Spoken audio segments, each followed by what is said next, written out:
väike merineitsi. Merepõhjas elas merede kuningas. Tal oli 5 tütart. Tüdrukud olid merineitsid. Neil olid kalasabad.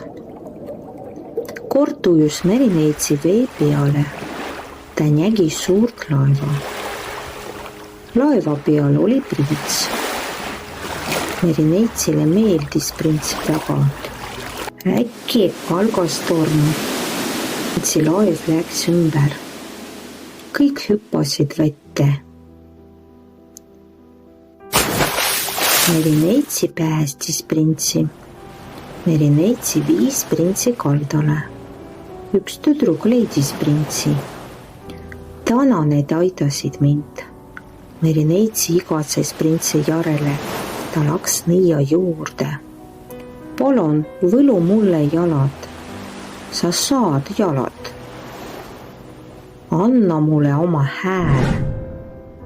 Nüüd ei saanud merineitsi vees elada.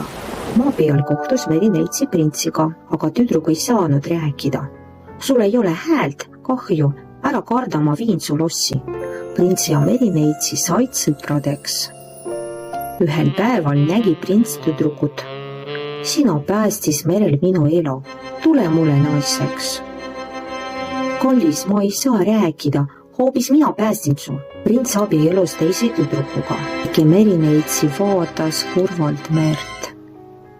Sel nägi ta õdesid. Tanuga tapa prints, siis saad kalasaba tagasi. Öösel hiilis merineitsi printsi tuppa.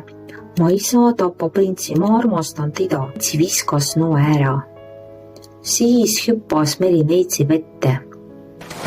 Ta arvas, et uppub. Äkki kuulis ta häält. Need olid taevahaldjad. Haldjad kutsusid tüdruku taevasse. Olen nüüd taevahaldjas.